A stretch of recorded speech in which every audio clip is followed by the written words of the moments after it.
என்னுடைய பேர் காசிநாதன். நான் வந்து நோயியல் துறையிலே வந்து முதுகலை பட்டம் படிச்சிருக்கேன்.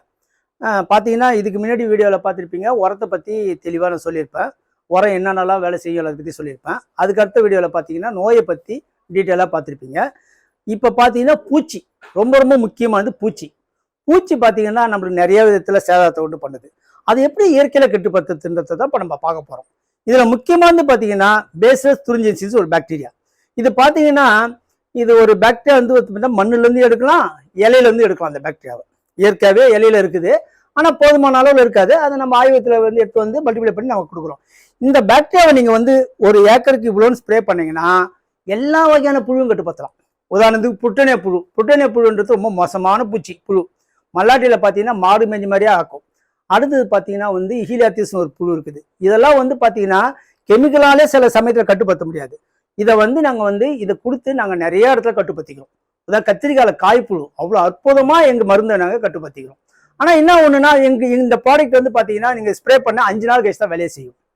அது வரைக்கும் ஒரே நாள் வேலை செய்யாது. காரணம் என்னன்னா, அது உடம்புல போய் பட்டு, அது உடம்புல போய் ஊறி, அதோட சாப்பிட்றத நிறுத்தி அதுக்கப்புறம் தான் கட்டுப்படுத்தும். ஆனால் விவசாயிங்க இப்போ இருக்க விவசாயிகள் என்னன்னா, இன்னைக்கு அடிச்சு இன்னைக்கே கண்ட்ரோல் ஆகும்னு நினைக்கிறாங்க.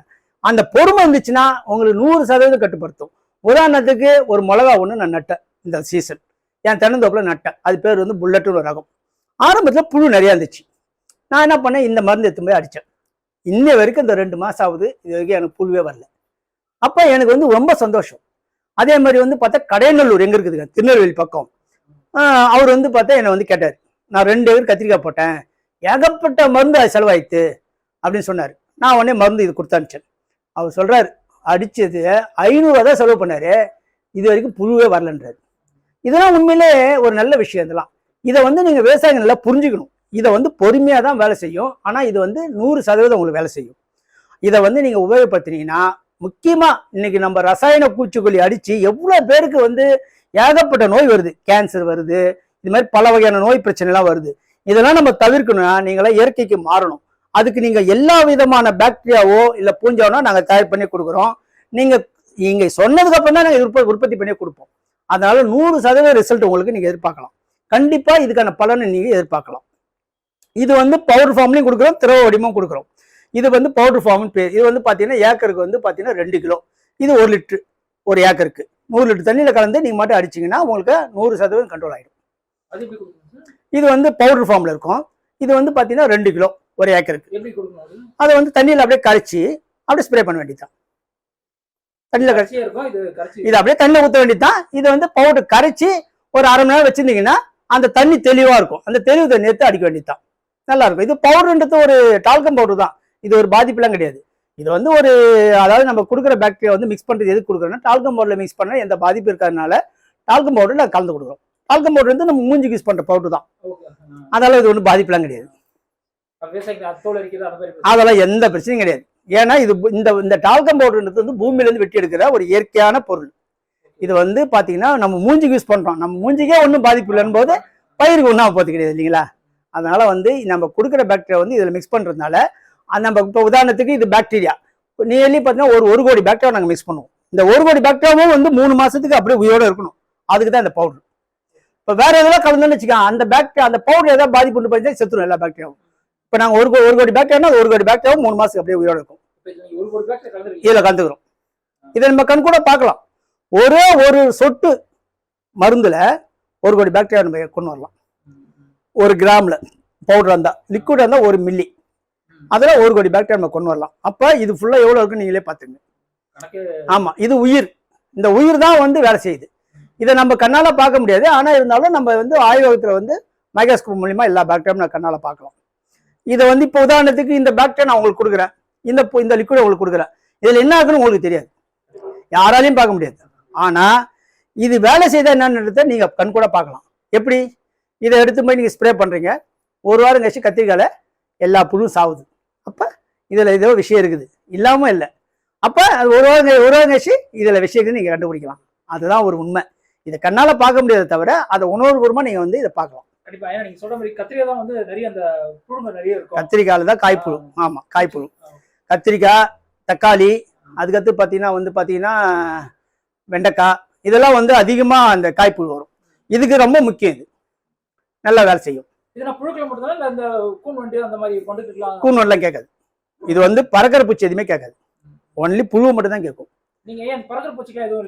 பறக்கிற பூச்சி எல்லாம் கொடுக்கலாம், இதே கேட்கும். ஆனா ஒண்ணு நம்ம அடிக்கும் போது பறந்துருமே, அது மேல படாதே. பட்டாதானே வேலை செய்யும் மருந்து. படாம எப்படி வேலை செய்யும்? எந்த ஒரு மருந்தும் வேலை படணும். கெமிக்கல் வந்து பட்ட உடனே அது திருப்பி இலைய வந்து சாப்பிடுது, செத்து போகுது. ஆனா இது அப்படி கிடையாது. பாக்டீரியா இந்த பாக்டீரியா அது உடம்புல பட்டு அது உடம்புல ஊறி அது உள்ள போய் அது சாப்பிட்றத நிறுத்தும். இது கொஞ்சம் கொஞ்சமா தான் வேலை செய்யும். அடுத்து வந்து என்ன பண்ணும், உப்பி செத்துரும். அந்த புழு வந்து உப்பிடும். அப்படியே இந்த பாக்டீரியா போய் அது உப்ப வைக்கும், அப்படிதான் சாகும். அப்ப நம்ம பறக்கிற பூச்சின்னு வச்சுங்களேன். அப்போ வந்து ஒரு பொறி வந்து சொல்லுவாங்க. அது பாத்தீங்கன்னா இப்ப இது குக்கர் பிட்ஸ் ஃபேமிலியில வரும். அது கோலப்பூச்சின்னு சொல்லுவாங்க. அது வந்து பாத்தீங்கன்னா பூசணிக்காய், சொரக்காய் எல்லாத்தையுமே இலையை சாப்பிடும். அப்ப அதை அடிக்கும் போது என்ன ஆகுனா பறந்துடும், அது மேல படாது. அப்ப இதான் பிரச்சனை.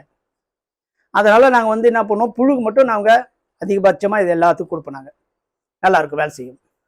இது வந்து எப்போ கொடுக்கணும் சார்? நம்ம புழுன்றதை நம்ம தொடர்ந்து பார்க்க முடியல, காய் பார்த்தா தெரியுமா நமக்கு? ஆமா, இப்போ உதாரணத்துக்கு பிஞ்சு வருது, கத்திரிக்காயில பிஞ்சு வருதுன்னு வச்சுக்கலாம், அந்த செயலை கொடுத்துனது.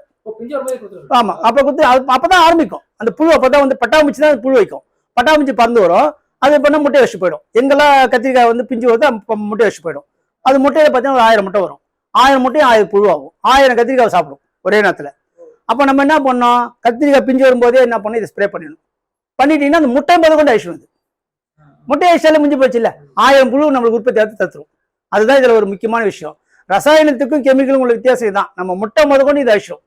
கெமிக்கல் வந்துன்னா வந்ததுக்கு அப்புறம் சாவடிக்கும், ஒரு வாரம் சாவடிக்கும். ஒரு வாரம் கழிச்சு அந்த கெமிக்கல் எஃபெக்ட் போயிடுச்சுன்னா மறுபடியும் கத்திரிக்காயில காய் போடுவோம். அப்ப நீங்க அடிச்சுனே இருக்கணும், 10 நாளைக்கு ஒரு அடிச்சுனே இருக்கணும். அந்த கெமிக்கல் ஃபுல்லா நம்ம உடம்புல போய் நம்மளுக்கு பல விதமான நோயை உற்பத்தி பண்ணும். இதுல எந்த ஒரு பாதிப்பும் நம்மளுக்கு கிடையாது. ஒரு தடவை பயன்படுத்தினா போதும், குறைஞ்சது 3 மாசம் 4 மாசத்துக்கு நல்லா வேலை செய்யும். எந்த பிரச்சனையும் கிடையாது. மருந்து தெளிக்கணும் அப்படின்னீங்க, அதுக்கு ஏதாவது நேரம் இருக்கா? வெயில் அடிக்கணும், காலைல? ஆமா, கண்டிப்பா. இது வந்து சாயந்தர நேரத்துல தெளிக்கிறது ரொம்ப ரொம்ப ரொம்ப நல்லது. ஏன்னா காலை நேரத்துல அடிச்சோம்னா சூரிய ஒளி வரும். அடுத்தது பாத்தீங்கன்னா இந்த பாக்டீரியா வந்து உற்பத்தி மல்டிப்ளை, அதாவது இலையில மல்டிப்ளை ஆகிறத தடுத்துரும். சாயங்காலத்துல அடிச்சோம்னா அதுக்கப்புறம் இரவு நேரத்துல இந்த பாக்டீரியா வந்து அந்த இலையில வந்து நல்லா உற்பத்தி ஆகும். அதனால இதோட டைமே வந்து சாயங்காலம் 4 மணி 5 மணிக்கு அடிக்கிறது ரொம்ப ரொம்ப நல்லது. முடியாத பட்சத்துல தான் நீங்க காலைல போகணுமே தவிர சாயங்காலம் அடிக்கிறது நல்லது. எல்லா இயற்கையும் சாயங்காலம் அடிக்கிறது நல்லது. அப்பதான் நல்லது. ஏன்னா அந்த இரவு நேரம் 12 மணி நேரம் இருக்குது இல்ல, அந்த 12 மணி நேரத்துல இந்த வந்து பாக்டீரியா நல்லா உற்பத்தி ஆகும். இப்ப நம்ம பார்த்தது வந்து புழு கட்டுப்படுத்த பத்தி பார்த்தோம். இப்ப பூச்சிலே பாத்தீங்கன்னா சாருஞ்சு பூச்சின்னு ஒண்ணு இருக்கு. அது வந்து பாத்தீங்கன்னா பாக்கிறதுக்கு தான் சின்னதா இருக்கும், அதோட சேதாரம் பாத்தீங்கன்னா பல மடங்கு இருக்கும். அதாவது என்ன சொல்லுவாங்க, ஒரு புழுன்றது ஒரு இலையை சாப்பிடும், நம்ம கண்ணால பார்க்கலாம். இது வந்து 100 பூச்சி இருக்கும் ஒரே நேரத்துல. 100 பூச்சும் கொஞ்சம் கொஞ்சமா அரிச்சு என்ன பண்ணும், பெரிய லெவலில் சேதத்தை கொண்டு போகணும். ஆனா நம்ம நினைப்போம் சின்னதாக இது ஒன்றும் பண்ணாத நினைப்போம். இதோட சேதாரம் தான் அதிகம். பாத்தீங்கன்னா சாருஞ்சு பூச்சின்னு பாத்தீங்கன்னா செம்பேன் சிலந்தி, திரிப்ஸ், அப்புறம் வெள்ளையி, அப்புறம் சப்பாத்தி பூச்சி, இவங்கெல்லாம் சாருஞ்சி பூச்சிக்கு இனத்தை சேர்ந்தவங்க. இவங்களுக்கு வந்து அந்த முதல் சொன்ன பாக்டீரியா வேலை செய்யாது. இதுக்கு வந்து ஒரு பூஞ்சா, இது பேர் வந்து வெட்ரிசியம் லெக்கானி, இந்த பூஞ்சான் பேரு. இது வந்து பயோ பவர் நாங்கள் எங்க ட்ரேட் மார்க்ல நாங்கள் விற்கிறோம். இந்த பூஞ்சான்றது வந்து என்னன்னா, நீங்க எது மேல அதே டைப்ல தான் ஸ்ப்ரே பண்ணோம். சாயங்காலத்துல தான் ஸ்ப்ரே பண்ணோம். இது லிக்விடா இருந்தா 1 லிட்டரு, பவுடர் இருந்தா 2 கிலோ. இது அடிக்கும் போது என்ன ஆகுதுன்னா, இதுவும் என்ன பண்ணோம், சாருஞ்சி பூச்சி மேல போய் பட்டு அந்த பூஞ்சாம்பை அது மேல போய் ஒரு நூல் மாதிரி ஃபார்ம் ஆயிடும். அந்த பூச்சி மேல நூல் மாதிரி என்னன்னா, அது ஒரு மைசிலின்னு சொல்லுவாங்க. பூஞ்சால வந்து பாத்தீங்கன்னா ஒரு ஃபங்கஸ்னா அது மைசிலின்னு சொல்லுவாங்க. அதுதான் வந்து என்ன பண்ணோம், அது மேல போய் நூல் மாதிரி அதை ஒரு இது மைசிலியத்தை உருவாக்கி அதை சாப்பிட்றத தடுத்து நிறுத்தும். ஃபர்ஸ்ட் அதை அப்படியே என்ன பண்ணும், செலந்தி வலை மாதிரி கட்டிடும் அந்த பூச்சி மேல. என்ன ஆகும், செலந்தி வலை மேல கட்டின உடனே அந்த பூச்சால எங்கேயும் நவர முடியாது. ஒரு 4 நாள்ல என்ன பண்ணும், எல்லாத்தையும் அழிச்சிடும். இது ஒரு அற்புதமான மருந்து. நம்ம என்ன பூச்சி இருக்குதோ அதுக்கு தகுந்த மாதிரி மருந்து அடிக்கணும். உதாரணத்துக்கு இது சாருஞ்சி பூச்சி. இந்த மாதிரி வெயில் நேரத்தெல்லாம் வந்து பாத்தீங்கன்னா ஏப்ரல் மே மாசம் ஜூன் மாசம் சாருஞ்சி பூச்சி ரொம்ப அதிகமா உற்பத்தி ஆகும். மாவுப்பூச்சி சேர்த்தான் சொல்றேன். ஆமா, அதையும் சேர்த்தான் சொல்றேன். ரொம்ப அதிகமா உற்பத்தி ஆகும். இதோட இனப்பெருக்கம் ரொம்ப அதிகம் வெயில் நாட்டுல. அப்ப நம்ம என்ன பண்ணணும், இது வந்து இதுல இன்னொரு விஷயம் சொல்லணும்னா, இந்த வகையான பூச்சிகள் தான் வைரஸை உற்பத்தி பண்ணும். இந்த சாருஞ்சி பூச்சி தான் வைரஸே பரப்பும். இப்ப வெள்ளையி, அப்புறம் வந்து அசுவினி, இவங்கெல்லாம் என்ன பண்ணுவாங்க, மறைமுகமா வந்து வைரஸை உற்பத்தி பண்றாங்க. வைரஸ்ன்றதுன்னா ஒரு கண்ணுக்கு தெரியாத, ஒரு கட்டுப்படுத்த முடியாத ஒரு நோய். ஆனா அதுக்கு நம்ம கிட்ட மருந்து வந்துருச்சு இப்ப இயற்கையில. இருந்தாலும் ஒரு காலத்துல நாங்க படிக்கிற காலத்துல 98 பாத்தீங்கன்னா அதுக்கு மருந்து கிடையாது. அப்போல்லாம் நாங்கள் என்ன பண்ணுவோம், பிடுங்கி எரிக்க சொல்கிறாங்க எங்கள் காலேஜில், நாங்கள் எரிச்சிடுவோம். ஆனால் இன்னைக்கு வந்து அதுக்கு ஒரு மருந்து எங்கிட்ட வந்துச்சு, இயற்கை முறையில ஒரு மருந்து வந்துச்சு. இன்னைக்கு வைரஸுக்கெல்லாம் மருந்து இல்லைன்னு கிடையாது, மருந்துலாம் எங்கிட்ட இருக்குது. அதனால் நம்ம என்ன பண்ணணும்னா, இது அடிக்கும் போதே வைரஸுக்கு சேர்த்து அடிச்சணும். இது வந்து வெட்டிசின்லைக்கானி 1 லிட்டரு, இது கூட செக்யூர் ஒரு மருந்து இருக்குது, அது வைரஸை கட்டுப்படுத்தக்கூடிய மருந்து. அது வந்து ஒரு ஏக்கருக்கு வந்து 200 கிராம், அது இது கூட சேர்த்து அடிச்சணும். அப்போ வைரஸையும் நம்ம தடுத்துருவோம். இன்னைக்கு ரொம்ப ரொம்ப முக்கியம் வைரஸ் தான். அந்த வைரஸ் வந்து வெயில வந்து என்ன பண்ணும், இந்த பூச்செல்லாம் என்ன பண்ணும், வைரஸ் உற்பத்தி பண்ணிடுது. அப்போ என்ன பண்ணும், செடி வந்து ஒரு மாதிரியா மஞ்சள் ஆகி போகுது, குட்டங்குழி பூச்சி மாதிரி ஆகி போகுது. அப்போ மறைமுகமாக என்ன பண்ணுது, பூ வராது, காய் வராது, எல்லாமே அதோட செடி வந்து செத்து போயிடும். அப்போ நம்ம இது சாருஞ்சி பூச்சியும் கட்டுப்படுத்தணும், வைரஸையும் கட்டுப்படுத்தணும். அப்போ ஒரே நேரத்தில் 2 வேலையும் செய்யறதுனால நம்மளுக்கு வந்து இந்த வெயில் காலத்துலேயும் வந்து சாருஞ்சி பூச்சியும் சாகுது, வைரஸும் நம்மளுக்கு கட்டுப்படுத்துது. இது ரொம்ப ரொம்ப முக்கியமான ஒரு ஒரு ஒரு பூஞ்சா ரொம்ப. அதனால வந்து இதை நம்ம அவசியம் வந்து நம்ம தெளிப்பு மூலியமாகவும், அடுத்து வந்து நம்ம வந்து என்ன பண்ணணும், தெளிப்பு மூலியமா இதை வந்து நம்ம தெளிச்சு, அதுவும் வரதுக்கு முன்னாடி, வெயிலெல்லாம் வரதுக்கு முன்னாடி இதை செஞ்சாதான் இதையும் கட்டுப்படுத்த முடியும். வந்ததுக்கு அப்புறம் ரொம்ப கஷ்டம். அது இப்போ நம்மளுக்கு செடியே சாவர ஸ்டேஜ் வந்ததுக்கு அப்புறம் ஒண்ணுமே பண்ண முடியாது இல்லை. அதெல்லாம் அவசியம் இதை வந்து நம்ம கொடுக்கணும். இப்போ மாவு பூச்சி ஏன்னா மாவு பூச்சி வந்து நிறைய பேர் வந்து போல ரொம்ப கஷ்டப்படுறாங்க. மாவு பூச்சி பெரிய பிரச்சனை இருக்கு, அதுக்கு நல்லா கேட்குது. மாவு பூச்சி கேட்கும், மாவு பூச்சிக்கு வந்து நம்ம இதை அடிச்சிட்டிங்கன்னு வச்சுக்கலாம், எல்லாமே வந்து மாவு பூச்சி கூட அப்போ அதிகமாகிட்ட பிறகு ஒன்றுமே பண்ண முடியாது. ஒன்று உருவாகும் போதே நம்ம பார்த்து அடிச்சிடணும், அப்போ தான் ஈஸியாக கண்ட்ரோல் பண்ணலாம். இப்போ நம்ம ஏற்கனவே வந்து பேசஸ் துரிஞ்சிசிஸ் பார்த்தோம், புழுவெல்லாம் கட்டுப்படுத்துறது. அடுத்து சாதுஞ்சி பார்த்தோம், அது வந்து பார்த்தீங்கன்னா சாதுஞ்சி பூச்சிலாம் கட்டுப்படுத்துறது. அடுத்து பெவரே பேசியானா, இது ஒரு பூஞ்சா வகையை சேர்ந்தது. அதாவது இது என்ன பண்ணுன்னா வேர்பூச்சியெல்லாம் சாவடிக்கும், வேர்பூச்சி. அடுத்து சின்ன சின்ன புழு, நெல்லில் வந்து சோளப்பூச்சின்னு சொல்லுவாங்க, சின்ன சின்ன புழுலாம் இது நல்லா சாவடிக்கும். நாங்கள் என்ன பண்ணுறோன்னா பிடி பெவரியா இது ரெண்டுக்கு கம்பைன் பண்ணி கொடுக்குறோம், காம்பினேஷனில் கொடுக்குறோம். காய்ப்புழுக்கே கொடுக்குறோம், காய்ப்புழு கொடுக்குறோம், நல்ல ரிசல்ட் வருது. எப்பயுமே வந்து ஒரு மருந்து போல 3 மருந்து கற்று கொடுத்தா நல்லாயிருக்கும்.